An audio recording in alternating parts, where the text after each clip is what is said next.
ጃኒ የመኪና አደጋ ደርሶባታል። መቶ ሳላ የሚባለው የአዶናይ ወንድም ነው።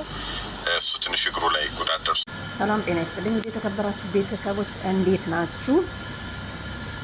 ጃኒ ላይ ጉዳት ደረሰ። ጃኒና አዶናይ ላይ የሚባል ወሬ ሰማውኝና ትላንትና ምናምን ነገር እንዴ ምናምን እስቲ ላጣራ ቆይ እንዴት ደረሰ ምናምን እያልኩኝ ነበር። እንኳን እግዚአብሔር አወጣሽ ጃኒዬ። በነገራችን ላይ እኔ በጣም ወዳታለሁ። በቃ በራሷ ትተማመናለች። እኔ ሴቶች በራሳቸው ሲተማመኑ ውስጤ ናቸው። ለዛ ነው እና ምን ለማለት ፈልጌ ነበረ፣ እንደሰማችሁት መግቢያው ላይ እንግዲህ አዶናይ አይደለም የአዶናይ ወንድም ማቱሳላ ነው። ያው ታውቁታላችሁ ወንድሙንና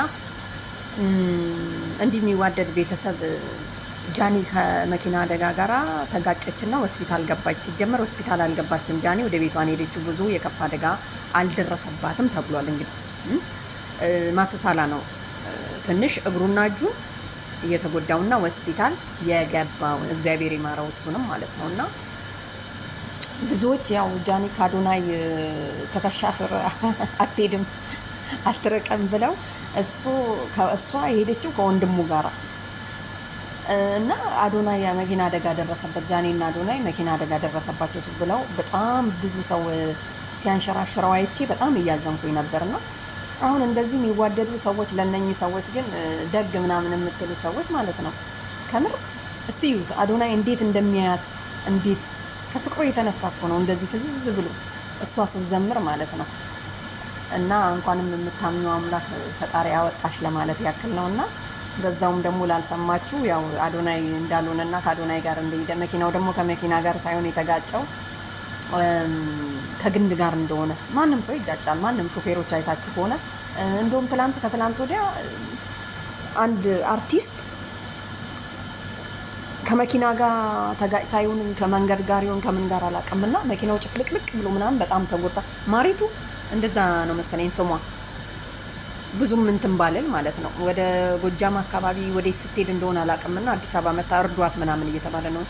እነኚህ ልጆች ታዋቂ ስለሆኑ ሰማን እንጂ በቀን ውስጥ በጣም ብዙ ሰው በመኪና አደጋ ይሞታል። መኪና ይጋጫል፣ ከግንድም ከመኪናም ከምንም ማለት ነው። ስለዚህ እነኚህ ታዋቂ ስለሆኑ ነው የሚካበደው። እና ጃኒ በነገራችን ላይ በውስጧ ተንኮል የምታስብ አይመስለኝም። ሳስበው እንግዲህ እግዚአብሔር ነው ያወጣት።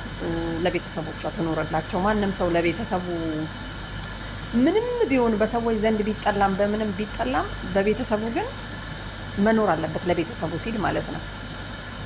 ሰው ራሴን ያጠፋለሁ ብሎ ራሱን የሚያጠፋው እኮ ለቤተሰብ ጸጸት ነው። ምንም ተንኮል ቢሰራ መጥፎ ቢሆን ለራስ ነው ትላላችሁ። እና ሲቀጥል ምን ለማለት ፈልጌ ነው፣ ያው እንደነገርኳችሁ ጃኒ ምንም አልሆነችም፣ ለቤቷ ገብታለች ተብሏል። ትንሽ ልረጋጋ ብላ ነው ትመጣለች። እና አዶናይ አይደለም ወንድሙ እንደሆነም ሰምታችኋል። ያው ብዙዎች አዶናይና ጃኒ ነበረ የሚባለው። እና ያው ጃኒ ፈጣሪ ያተርፏታል። እሱም ምንም እግሩና እጁን ብቻ አላውቅም፣ ግን ጉዳት እንደደረሰበት ነው ሲናገር የሰማሁትና እንደውም ጫፉ ላይ እጁን እግሩን ብሎ የሆነ ነገር አለ። ያው አላጣራውም፣ እኔ ሳላጣራ ምናምን ነገር ማውራት ደስ አይለኝም፣ ለዛ ነው። እና እነኚህ እንደዚህ የሚያምሩ ሰዎች አይኗን ከስር እስከታች እንደዚህ የሚንከባከባት አዶናይ ማለት እኮ ለብዙ ወንዶች ትምህርት ሰጥቷል።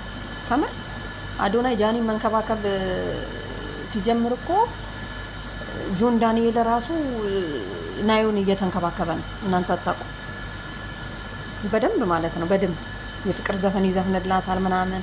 በቃ እንግዲህ ይሆናል አይደለ? በቃ የተለየ ነገር ምናምን። እና ብዙዎች ደግሞ ወንዶች አይናገሩም እንጂ ቤት ውስጥ ደግሞ በጣም ነው የሚንከባከቡን። አሁን እኔን አይወክልም፣ ላጤዎቹን አይወክልም። እና ባለትዳሮቹ ራሱ ብዙ እንደተቀየሩ ሰምቻለሁ። አዶናይን አይተው ነው የተቀየሩት የሚለው ማለት ነው። እና አዶናይ በደንብ ተንከባከባት፣ አሁንም በዚህ በመጨመር ማለት ነው። ጃኒ እንግዲህ ተርፈሻል፣ እግዚአብሔር ይርዳሽ።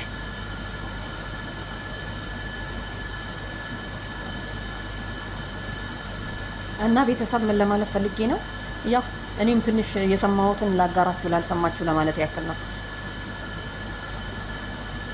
እሷ ደህና ነች፣ ምንም አልሆነችም። እንግዲህ አንድ ቦታ ተቀምጠው ነው አያችሁ፣ የፈጣሪ ስራ።